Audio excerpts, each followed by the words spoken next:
Okay, so today we are looking at stopping distances.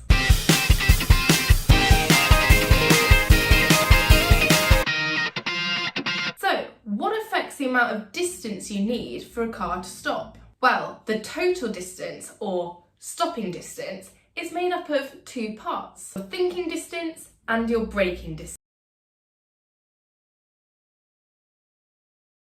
And put your foot on the brake. It's how far the car moves during the following: first seeing the hazard, then realising you need to brake, then having your brain communicate with your foot to slam that foot onto the brakes. So it's the distance when you're thinking about braking. Okay, now your braking distance, that is the distance that the car moves from the moment that you apply the brakes until the car comes to a stop. So for your GCSE, you need to think about the factors that will affect these distances.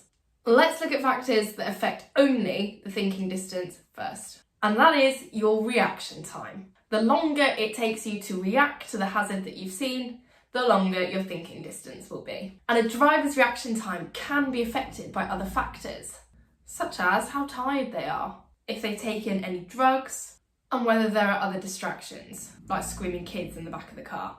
These will all lengthen that thinking distance. Okay, now let's have a think about factors affecting your braking distance. First one is the mass of the vehicle. The more massive your vehicle is, the more initial kinetic energy your vehicle will have, the harder it will be to stop your vehicle. So you will need a longer distance to apply the brakes over. Okay, factor number 2, your brakes. Pretty obvious, this one. If your brakes aren't good enough, you won't be able to apply enough force. So again, you will need a longer distance to stop. State of the road.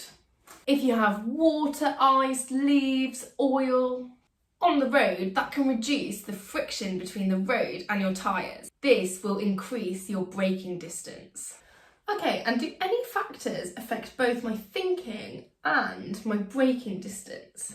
Yes. It is the speed that your vehicle is moving at. The faster your vehicle is going, the longer distance you will travel whilst you are thinking about applying the brakes. And then when you actually apply the brakes, the faster you are moving, the larger kinetic energy you have, the longer distance you will need to come to a stop. So, stopping distances are really important so that you leave enough space between you and the car in front of you if you had to do an emergency stop. These emergency stops can result in large forces on the passengers.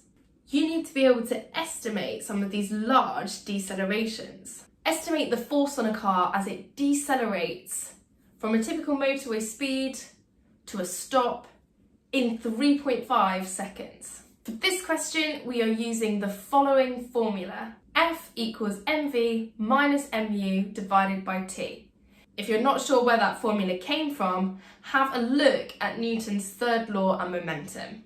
So I need to make some estimates. I will estimate the mass to be roughly 1,000 kilograms, and I will estimate the car to be travelling at roughly 30 meters per second on the motorway.